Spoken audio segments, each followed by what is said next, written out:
Assalamualaikum dan salam hormat kepada seluruh keluarga Malaysia yang menyaksikan kami dalam Bicara Diari dan Rawat, Bicara DR. Sudah pastinya setiap minggu kami akan mengangkat topik-topik perbincangan berkaitan dengan kesihatan yang sangat penting untuk kita ketahui bersama supaya kita dapat menjaga kesihatan kita pada tahap yang optimum.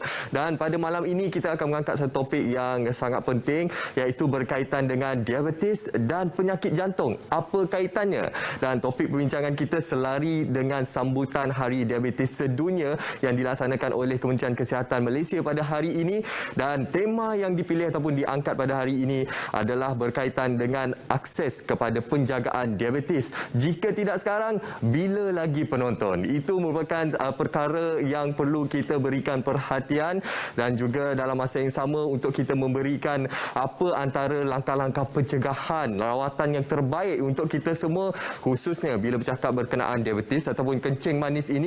Ianya merupakan satu penyakit yang kebiasaan dialami oleh masyarakat kita. Ingin saya kongsikan kepada anda statistik yang dikeluarkan oleh Kementerian Kesihatan Malaysia. 18.3% daripada populasi dewasa ataupun 1 daripada 5 orang penduduk Malaysia ini menghidap penyakit diabetik. Dan yang lebih mengejutkan lagi penonton, hampir 50% masyarakat ataupun peratusan tadi tidak menyedari status mereka sebagai penghidap diabetik. Jadi sangat penting untuk kita war-warkan kepada anda. Tapi terlebih dahulu, seperti biasa penonton, kita perlu cakna juga terhadap situasi semasa COVID-19 dalam negara setakat hari ini 10 November. Kalau boleh kita kongsikan angka ataupun kes baharu yang direkodkan pada hari ini adalah 6,243 dengan 78 kematian yang direkodkan pada hari ini. Jadi sambil kita mengetahui status terkini COVID-19 dalam negara di sebalik kelonggaran yang diberikan oleh pihak kerajaan, ingat kita masih lagi belum menang melawan pandemik COVID-19 ini. Pandemik COVID-19 ini masih lagi berada dalam komuniti kita. Jadi tingkatkan kawalan kendiri anda dan pematuhan SOP pada tahap yang tertinggi. Baik penonton, selepas ini kita akan bersama dengan pakar kita. Jadi seperti biasa anda menyaksikan kami di saluran berita RTM MyView 123, saluran TV1, dan juga bagi anda yang ingin mengajukan sebarang soalan ataupun pandangan, boleh ajukan di laman Facebook rasmi kami, Berita RTM. Tajuk kita pada malam ini ialah diabetes dan penyakit jantung. Apa kaitannya? Selepas ini kita akan kupas bersama dengan pakar di studio. Jangan ke mana-mana.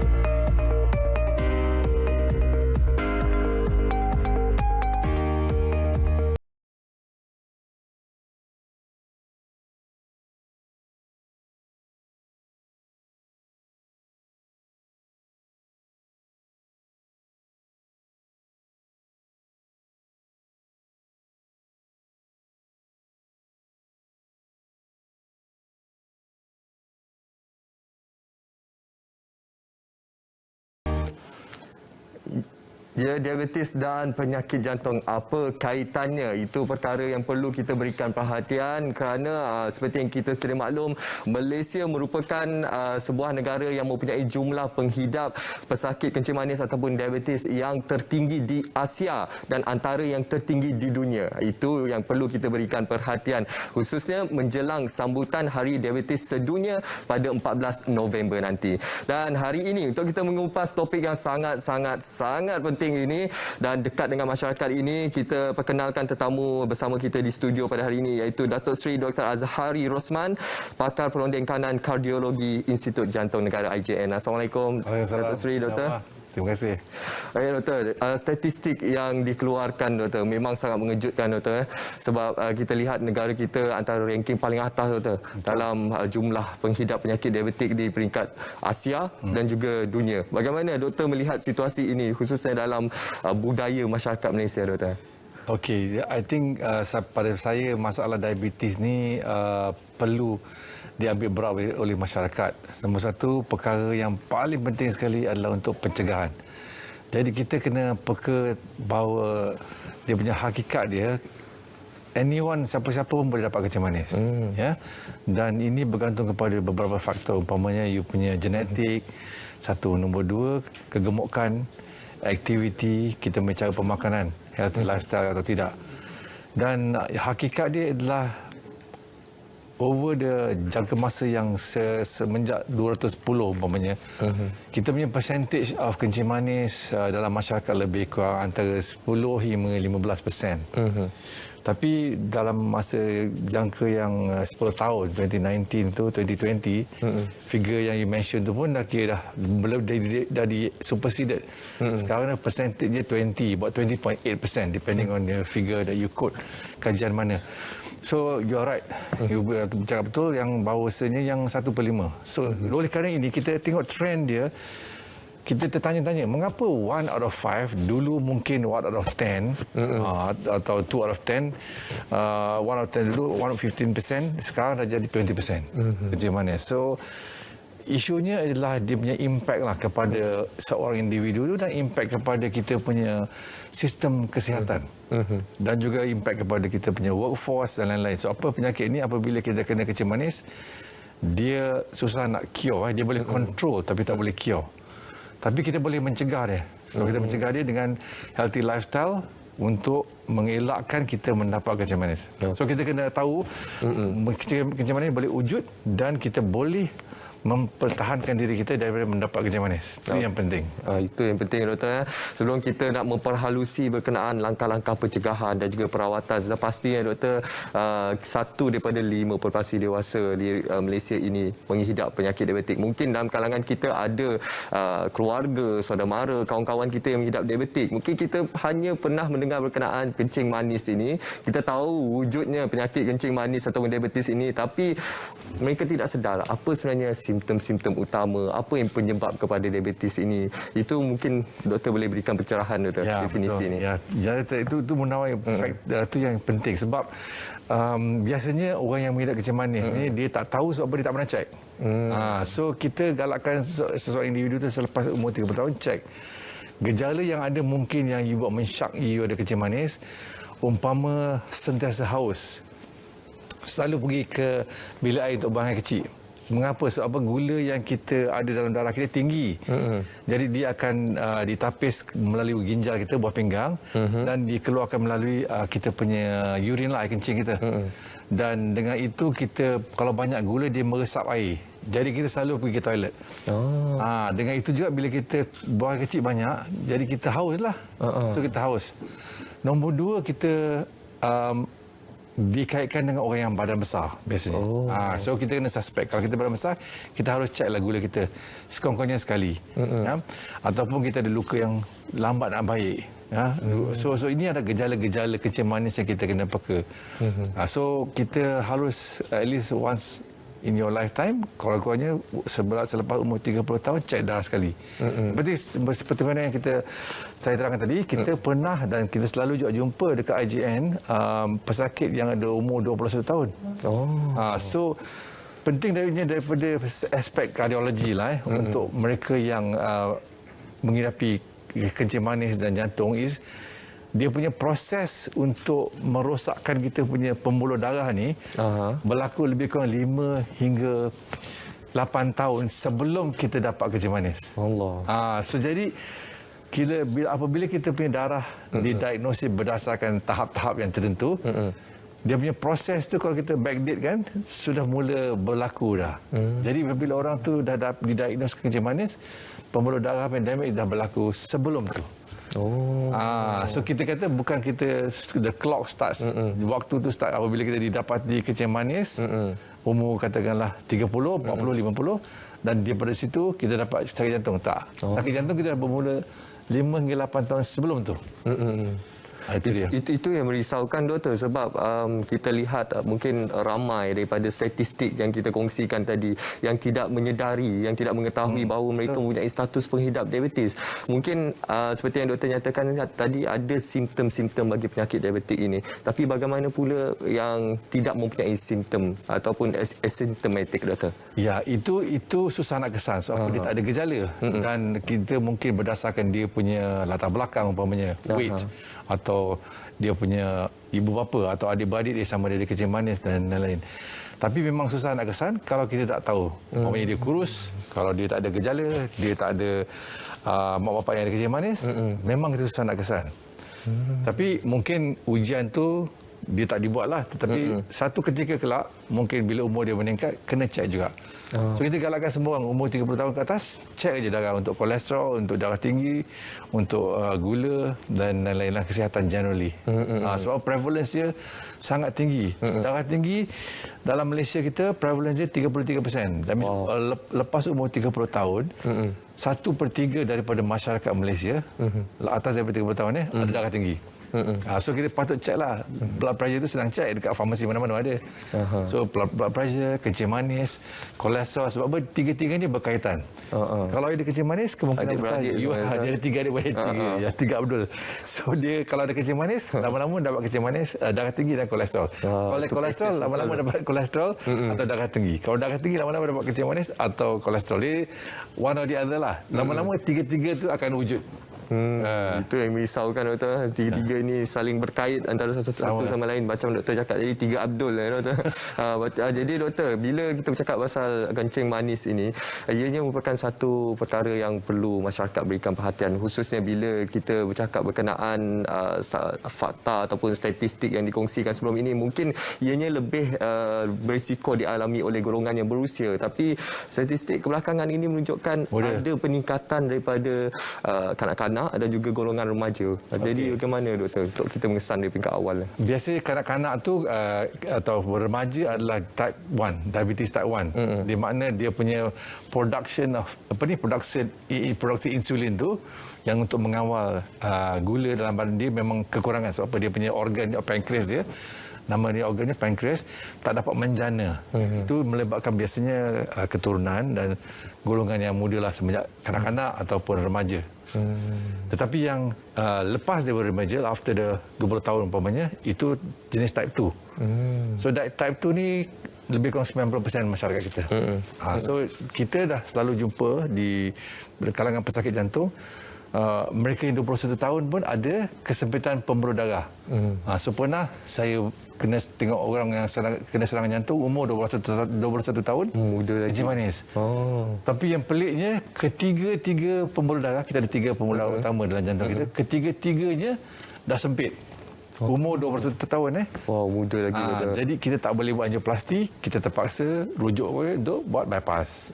Sebab dah teruk sangat, pembuluh darahnya pun jadi dah kecil, jadi halus dah.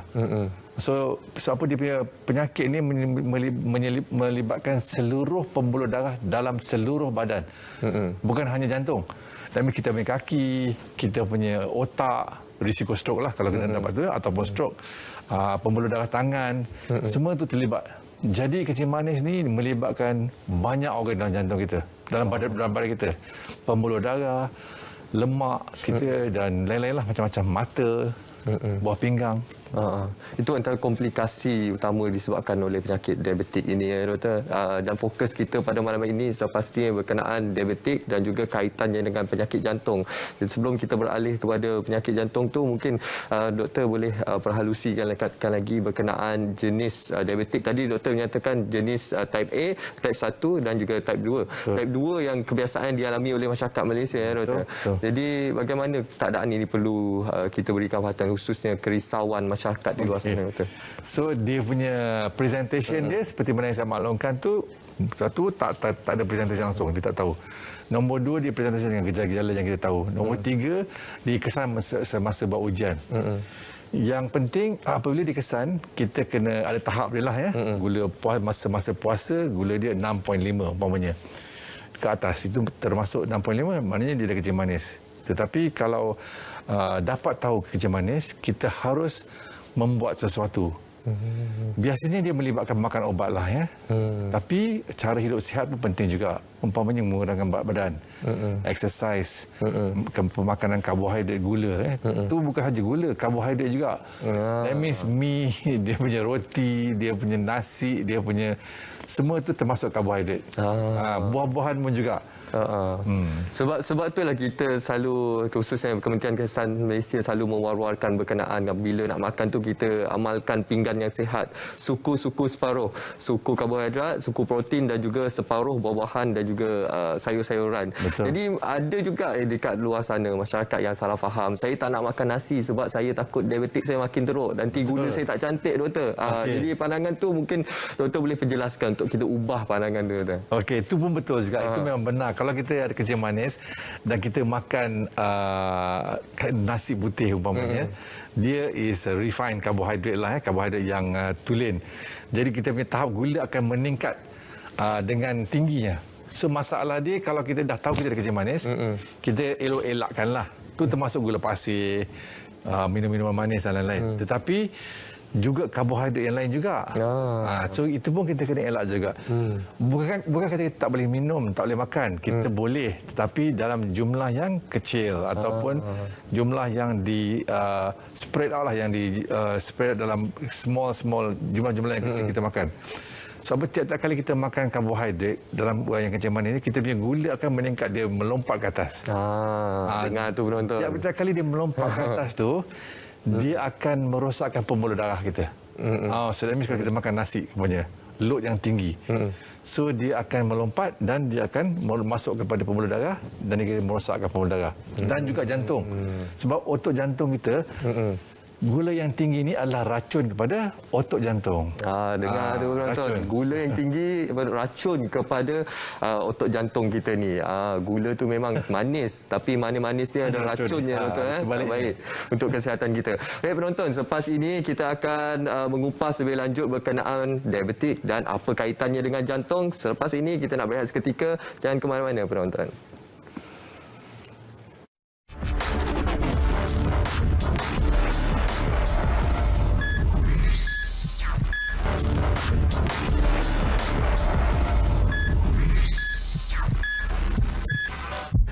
Baik, kembali bersama kami dalam Bicara Diari dan Rawat, Bicara DR untuk kita mengupas topik pada hari ini iaitu diabetes dan apa kaitannya dengan penyakit jantung. Hari ini sudah pastinya kita bersama dengan pakar kita untuk kita memberikan penerangan kepada penonton semua. Doktor, kita dah ada contoh di sebelah kita ni. Jadi mungkin ini ruangan untuk kita memberi pemahaman kepada penonton. Apa kaitan diabetes dengan penyakit jantung ni? Okey.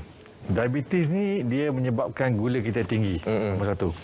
Nombor dua, dia menyebabkan insulin kita tinggi. Mengapa insulin itu sebagai hormon tinggi? Sebab dia tak boleh masuk dalam kita punya sel. Jadi apabila tak boleh masuk dalam sel, badan kita ingatkan tak cukup insulin, dia makin menjanakan insulin, makin lama makin banyak.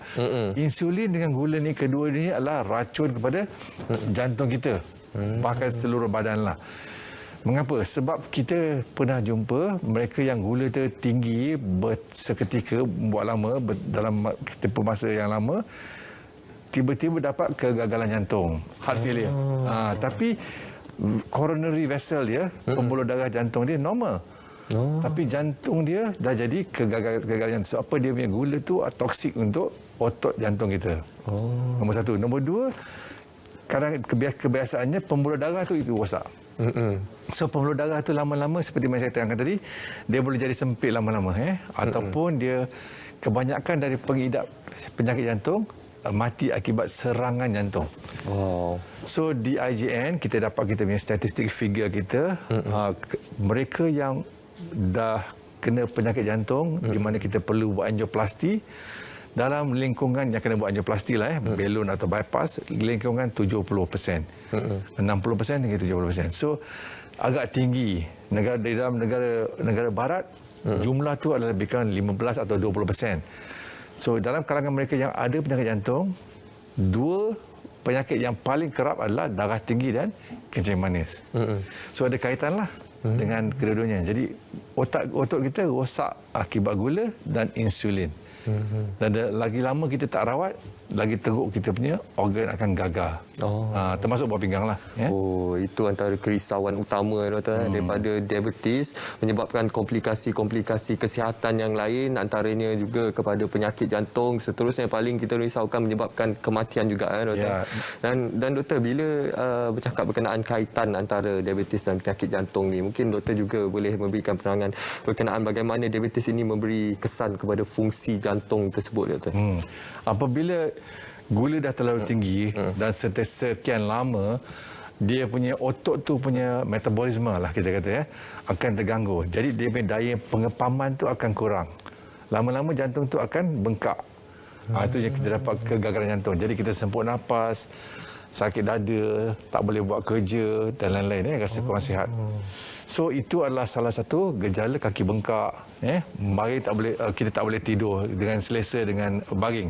Kita kena duduk atau dengan bantal yang tinggi. Tengah malam kita sesak nafas terkejut. Sesak nafas.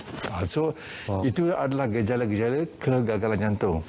So jadi kalau kita dapat tu, kita harus jumpa doktor. Banyak sebablah kegagalan jantung. Salah antaranya adalah darah tinggi, kencing manis, kolesterol tinggi dan lain-lain. Tapi gula dan insulin yang tinggi yang tak dirawat, lambat laun boleh dapat gagal jantung. Tapi kebanyakannya mati akibat serangan jantung. Belum sampai lagi gagal jantung. Kebanyakan mereka yang kencing manis tak dirawat, tak dikontrol umpamanya, dia punya jangka masa hayat dia boleh berkurangan terpulang pada bapa awal dia kencing manis sehingga 12 tahun. Pendek. Yalah, kita tahu ajal dalam tangan Tuhan, tapi mengikut statistik kita kena ada usaha kan. So 12 tahun. Pendek jikalau kita punya jangka masa kencing manis tu lama. So 12 tahun kependekan jangka hayat dari segi statistik adalah jumlah yang banyak tau. Sangat banyak. Sebab kita membuat mereka transplant. Kita buat transplant untuk mereka yang penyakit transplant. Untuk mereka yang heart transplant patient, satu hari itu adalah sangat berharga pada dia. Wow. Jadi kalau statistik 12 tahun akibat kencing manis you tak nak kontrol, you tak bertanggungjawab untuk bukan sahaja kepada you tapi kepada keluarga you dan masyarakat you. Jadi you kena fikir implikasi kencing ni bukan you seorang saja yang suffer. Satu keluarga, satu masyarakat nak rawat kencing manis, nak rawat kegagalan jantung you, nak rawat dia punya keluar masuk hospital dan lain-lain adalah tinggi. Jadi kita kalau dapat orang yang ada kegagalan jantung umurnya 20 tahun, 30 tahun, kena serangan jantung umum 30 tahun. So seumur jangka hayat ni dia kena makan ubat. Jadi kita tengok aspek siapa nak bayar biaya. Misalkan ada orang nak biaya, kerajaan nak biaya, insya-Allah okey. Tapi jika tidak, seperti mana masyarakat si negara-negara lain, tak ada orang nak biaya. Betul. Dan doktor tadi menerangkan berkenaan betapa pentingnya untuk kita mengawal diabetes kita daripada mengganggu fungsi jantung itu sendiri, doktor. Betul. Dan bercakap berkenaan ubat-ubatan, doktor. Bagaimana dari segi ubat-ubatan untuk tahap awal mungkin makan ubat dan tahap yang mungkin berisiko sikit menggunakan insulin. Jadi bagaimana pentingnya untuk penggunaan insulin ini dalam mengawal diabetes dan juga mengelakkan komplikasi kepada jantung, doktor. Okey, mana itu penting soalan dia.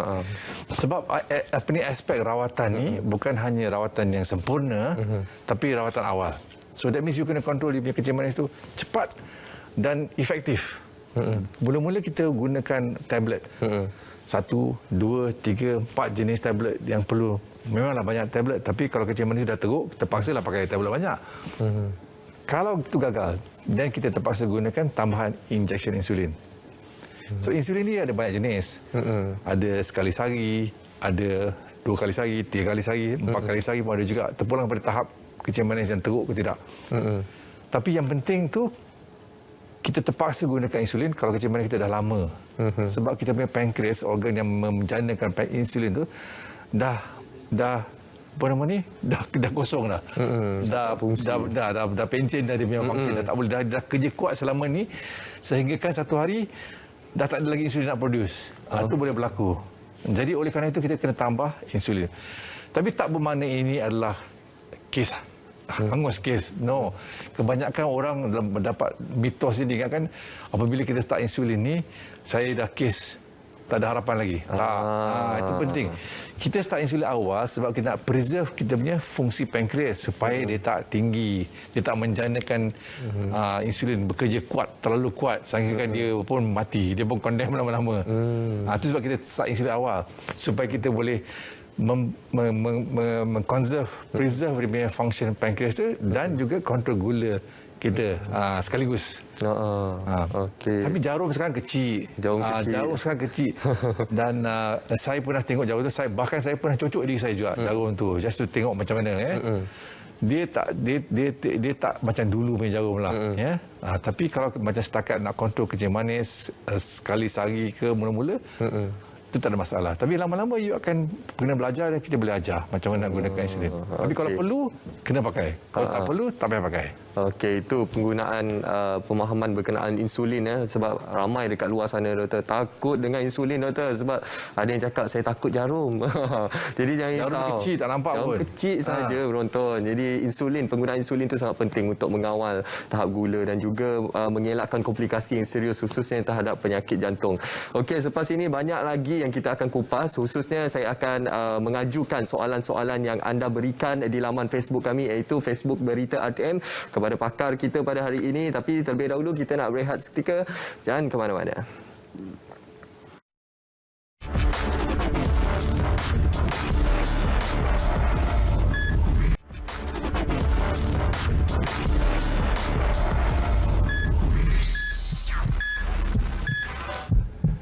Okey, terima kasih penonton kerana masih lagi memilih untuk setia bersama kami dalam Bicara Diari dan Rawat. Sewaktu iklan tadi doktor, kita sempat melihat soalan-soalan yang diajukan di Facebook kami iaitu Berita RTM. Okey, saya nak ajukan salah satu soalan daripada penonton kita iaitu daripada Hamzah Yusof.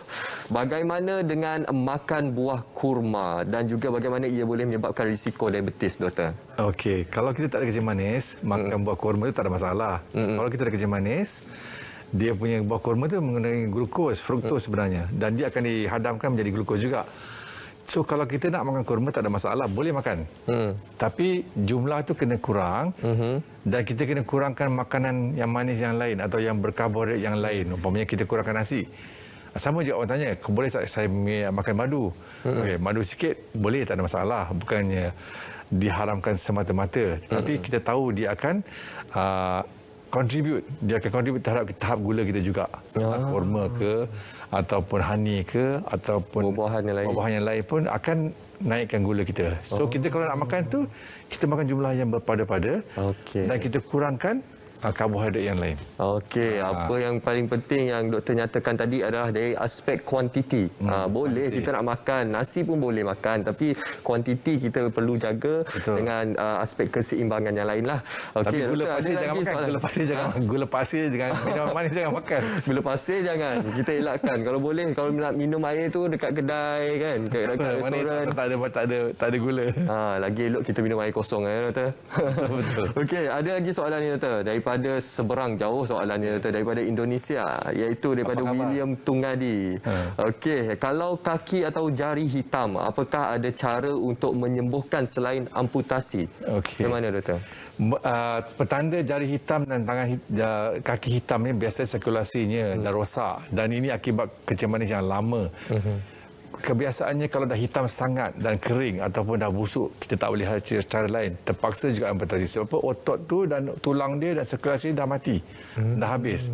Tapi terpulang kepada keadaannya lah. Kalau dia hanya berwarna hitam sedikit dan sirkulasinya masih ada, dia boleh rawat antibiotik ke dengan rawatan kontrol gula umpamanya. Tapi kalau dah teruk benar, ini terpulang pada doktor lah. Dia dirawat dengan doktor ortopedik sekali, doktor tulang. Dan dia akan menilai sama ada perlu amputasi atau tidak.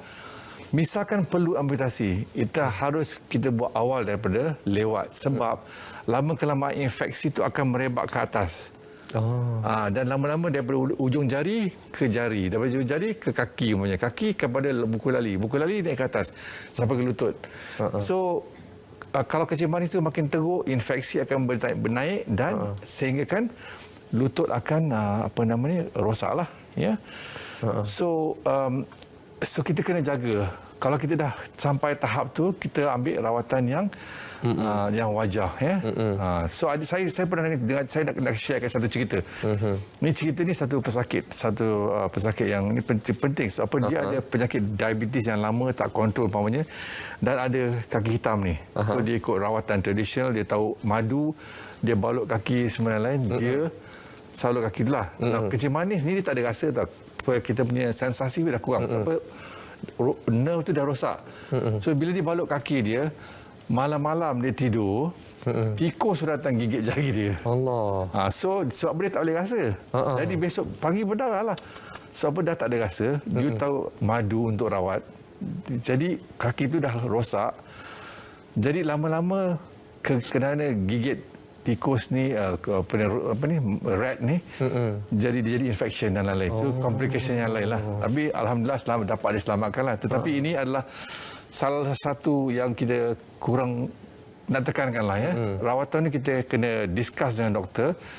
Kita kena guna apa yang wajar lah. Ya? Itulah selalu kita dengar ya doktor, kalau yang penghidap kencing manis ini, kalau luka ni susah sikit nak sembuh ya doktor. Betul. Dia tak boleh rasa pun.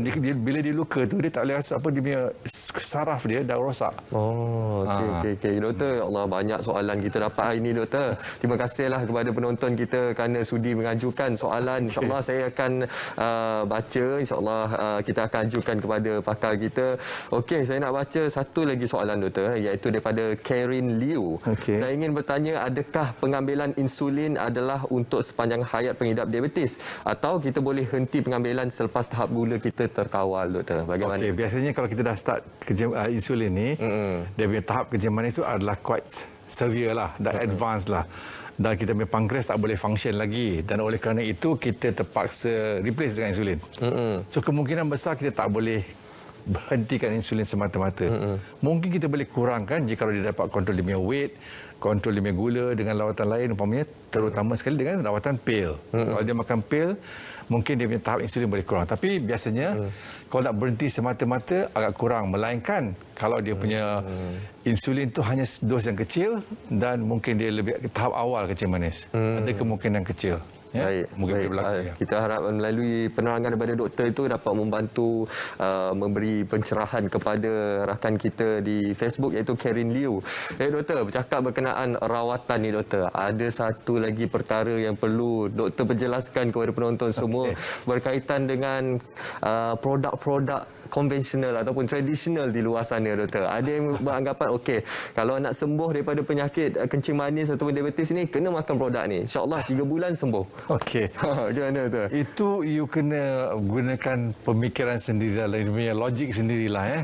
Perkara kencing manis ni dah makan berdakat untuk meng-establish dalam badan kita. Jadi kita nak mereversekan dalam proses dengan hanya suplemen tu agak mustahil lah.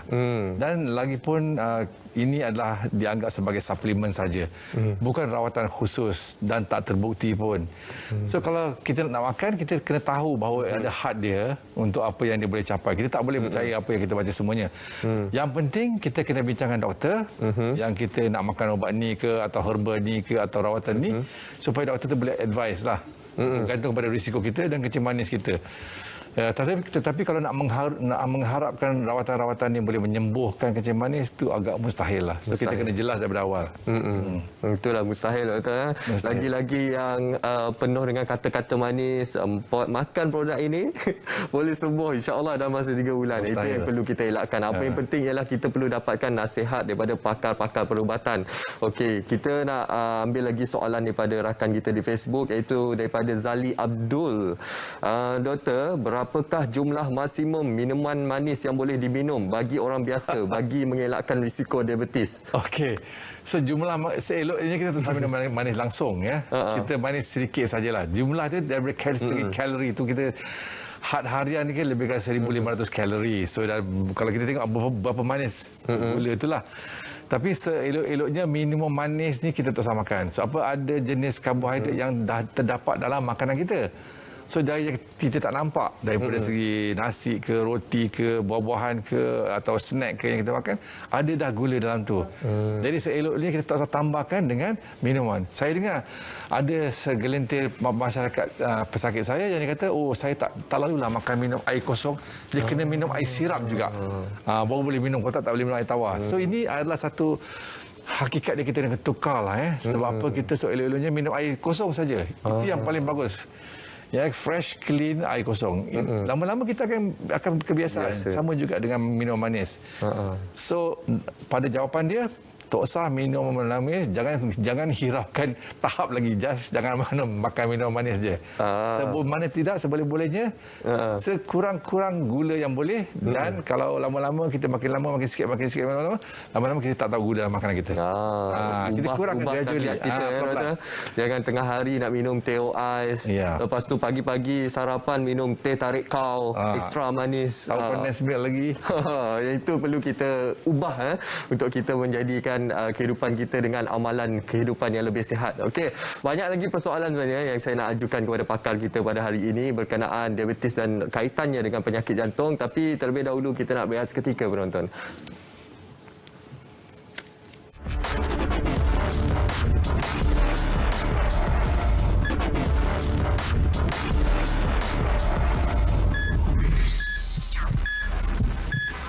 Ya, masih lagi bersama kami dalam Bicara Diari dan Rawat untuk kita membicarakan berkenaan diabetes dan perkaitannya dengan penyakit jantung.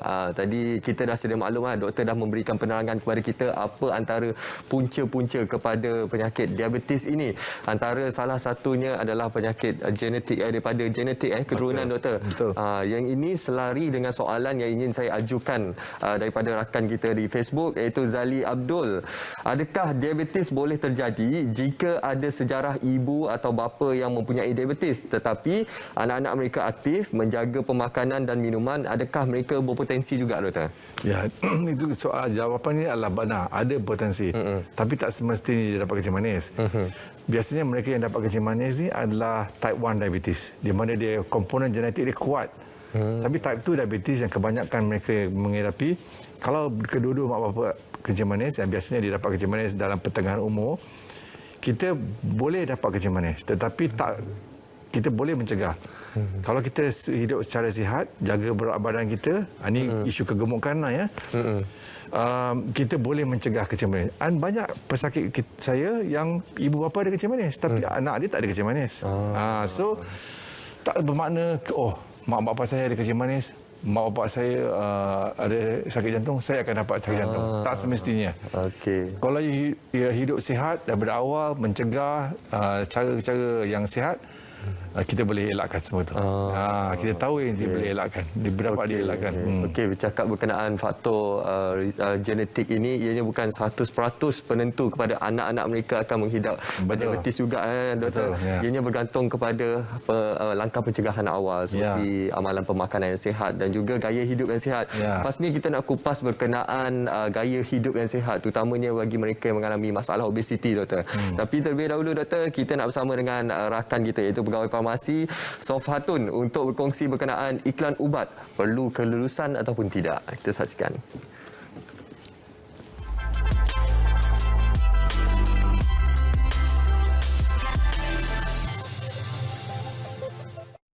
Hai semua, untuk episod kali ini saya akan kongsikan informasi berkaitan dengan iklan ubat perlu kelulusan. Setiap kali melihat iklan produk kesihatan dan sediaan tradisional dalam media sosial, antara perkara yang menjadi perhatian ialah sambutan orang ramai terhadap produk tersebut. Realitinya, produk sebegini cukup laris dan permintaan terhadapnya semakin meningkat dalam kalangan masyarakat. Antara faktor yang menarik minat pengguna untuk membeli produk ini termasuklah promosi dan pengiklanannya yang cukup berkesan, penampilan selebriti atau individu berpengaruh sebagai duta produk, dan ditambah testimoni positif berkaitan produk tersebut, orang ramai sudah tentu mudah mempercayai bahawa produk tersebut sememangnya berkesan. Sebagai usaha mengekang penularan iklan-iklan ubat yang boleh memperdaya orang awam ini, pihak Kementerian Kesihatan Malaysia KKM telah mengambil beberapa langkah proaktif. Antaranya, KKM telah mewajibkan setiap iklan ubat yang mempunyai tuntutan perubatan melepasi satu proses saringan khas sebelum diluluskan oleh Lembaga Iklan Ubat LIU untuk penyiaran. Tujuan utama setiap iklan ini disaring dan diluluskan adalah untuk memastikan maklumat yang terdapat dalam iklan tersebut adalah sahih dan boleh dipercayai. Kawalan ini penting kerana produk kesihatan yang hendak diiklankan berisiko memberi kesan kepada kesihatan pengguna. Oleh sebab itu, pengiklanan produk kesihatan perlu dilakukan secara bertanggungjawab oleh pengiklan sebelum iklan tersebut diterbitkan dalam media. Setiap iklan produk ubat yang telah mendapat kelulusan daripada Lembaga Iklan Ubat akan diberikan satu nombor kelulusan kelulusan iaitu nombor KKLIU. Nombor ini wajib dipaparkan dalam iklan agar mudah dikenal pasti oleh pengguna. Contoh nombor KKLIU adalah KKLIU 1234-2021. Pengguna perlu tahu bahawa bukan semua iklan produk kesihatan yang terdapat dalam media diluluskan oleh lembaga iklan ubat. Malah terdapat iklan-iklan tersebut yang menyalahi Akta Ubat, Iklan dan Penjualan 1956 dan peraturan-peraturannya. Contoh yang paling kerap dilihat ialah iklan bagi produk kesihatan yang berkaitan diagnosis atau membuat tuntutan boleh mencegah atau merawat 20 jenis penyakit yang dilarang dalam akta. Antara penyakit yang tidak boleh diiklankan termasuklah diabetes, hipertensi, kanser, lumpuh, sawan, asma dan masalah mental. Selain 20 jenis penyakit yang tidak dibenarkan, iklan berkaitan pengguguran kandungan, peningkatan fungsi jantung atau buah pinggang serta prestasi seks sama ada secara jelas ataupun tersirat juga tidak akan mendapat kelulusan lembaga iklan ubat. Segelintir peniaga pula dikenal pasti membuat tuntutan perubatan dalam iklan produk yang dikelaskan sebagai produk bukan ubat atau makanan. Produk dalam kelas ini sebenarnya tidak boleh membuat sebarang tuntutan perubatan. Sebagai contoh, produk minuman tidak dibenarkan membuat tuntutan dapat mengawal paras kolesterol dan menyembuhkan diabetes. Oleh itu, pengguna dinasihatkan untuk lebih peka dan berhati-hati ketika memilih produk kesihatan yang hendak dibeli. Selain memilih produk yang berdaftar dengan KKM, pastikan juga iklan produk tersebut tidak melanggar peraturan yang berkuat kuasa. Semak nombor kelulusan KKLIU pada iklan dan sekiranya tidak ditemui, berkemungkinan besar iklan tersebut tidak diluluskan oleh lembaga iklan ubat. Jadi pesakit atau orang awam boleh menghubungi Pusat Panggilan Farmasi Kebangsaan National Pharmaceutical Centre MPCC di talian 1800886722 dari Isnin hingga Jumaat jam 8 pagi hingga 5 petang kecuali cuti umum sekiranya terdapat sebarang pertanyaan lanjut berkaitan ubat-ubatan.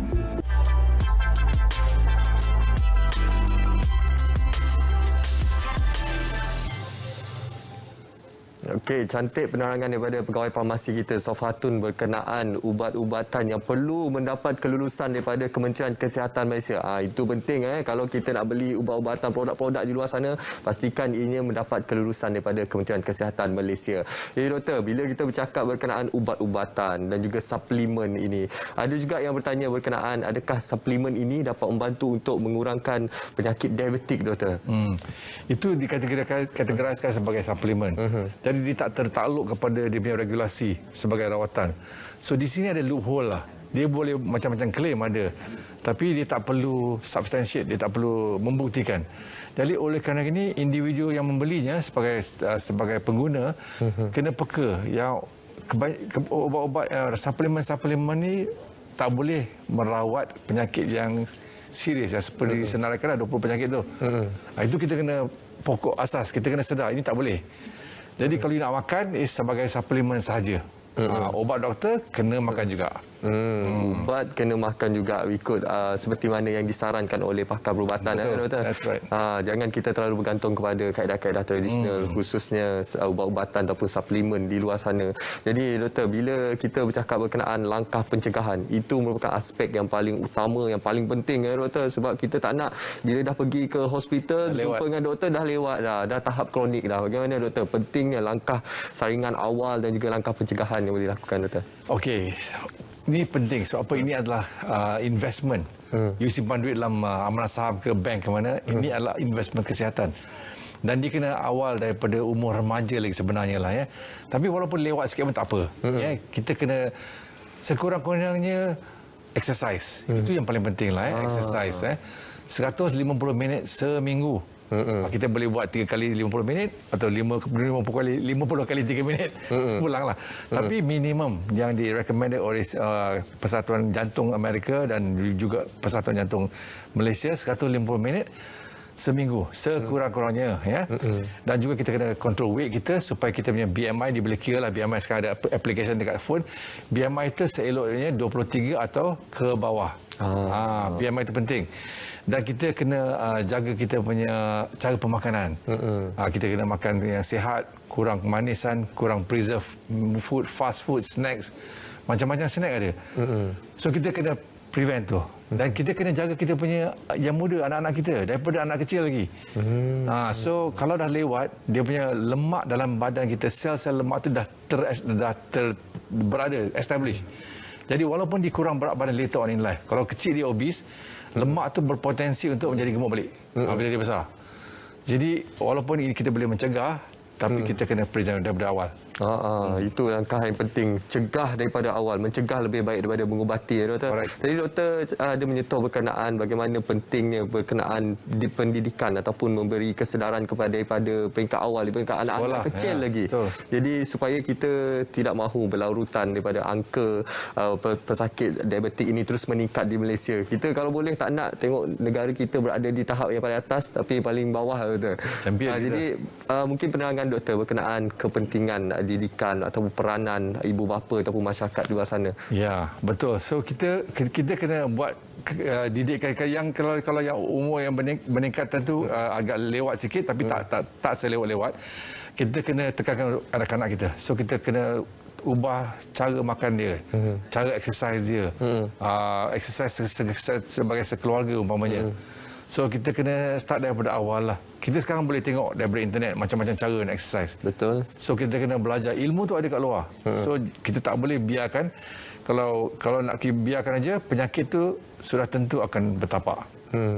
Itulah pentingnya senaman, doktor, amalan gaya hidup yang sihat selain daripada pemakanan yang sihat, doktor. Dan kita lihat juga dalam situasi sekarang ini bagaimana, doktor, pandemik COVID-19 ini, seperti yang kita sudah maklumlah, dalam tempoh pandemik COVID-19 ini kumpulan comorbidity merupakan ataupun dikategorikan sebagai golongan berisiko, termasuklah yang menghidap diabetes dan juga penyakit jantung, doktor. Betul. So kita dah ada kajian di jurnal yang masyhur yang menyatakan kalau kita exercise 150 minit ke atas sekurang-kurangnya seminggu, kita kemungkinan kita mendapat COVID adalah berkurangan sehingga 30 hingga 50%. So kalau kita exercise saja, kita boleh dapat mengurangkan risiko dapat COVID. So apa, kita punya immune system akan naik. So melalui exercise kita punya gula akan turun, immunity kita akan meningkat juga. So banyak manfaat exercise ni lah. Tapi sekurang-kurangnya kalau tak dapat exercise pun kita kena kontrol pemakanan kita lah. Kalau makan fast food umpamanya, kita kena elakkan lah sekurang yang boleh. Okey, doktor, saya rasa sempat lagi saya nak baca satu lagi soalan ni. Saya rasa sangat relevan untuk saya kongsikan kepada doktor, iaitu daripada Amiruddin Ahmad. Assalamualaikum doktor, pankreas saya rosak sebab ada batu. Saya dah jumpa pakar untuk buang batu, tapi pakar tidak menggalakkan buang batu tersebut kerana bimbang pankreas tidak sembuh dan berlaku jangkitan. Untuk makluman, saya rasa sakit bahagian tersebut. Saya disahkan diabetes sudah 13 tahun dan dah suntik insulin hampir 10 tahun. Jadi penerangan, doktor. Okey, so kalau batu dalam pankreas ni kalau susah nak dibuang, mungkin itu terpalang kepada pakar bedah lah punya opinion. Tetapi yang nyata pankreas dah rosak. Kalau kita masih lagi kita dah gunakan insulin, bermakna reserve pankreas tu memang kurang. Tapi operation untuk membuangkan batunya hanya untuk mengurangkan sakit tu. So umpamanya kalau kita isu pankreas untuk menyelamatkan pankreas ni dah kurang lah. So apa, dah kena perlu dah pakai insulin dah 13 tahun bukan baru. Jadi kita perlu dapat opinion, second opinion, sama ada batu ni, jarang kita dapat batu dalam pankreas sebenarnya, tapi boleh berlaku. Dan kalau boleh, kita mungkin consider cara-cara, ada banyak cara untuk membuangkan batu dalam organ kita, termasuk gallbladder, empedu ataupun buah pinggang, ada cara. So dapat opinion yang kedua dan tanya sama ada batu. Jikalau batu ni, sakit ni disebabkan oleh batu lah. Kadang-kadang sakit ni bukan disebabkan oleh batu yang pankreas yang sangat kecil, sangat kecil. So pastikan itu dulu. Baik.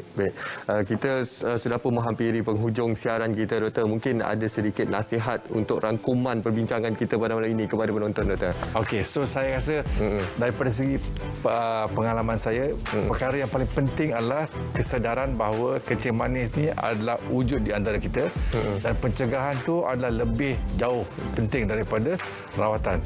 Tetapi kalau perlu rawatan, kita kena rawat awal dan kita kena rawat dengan sempurna sebelum kerosakan organ berlaku. Dan kerosakan boleh dicegah. Kita boleh dicegah dan jangka masa hayat kita hidup pun insya-Allah akan normal seperti orang yang tak ada kencing manis. Yang penting kena rawat awal.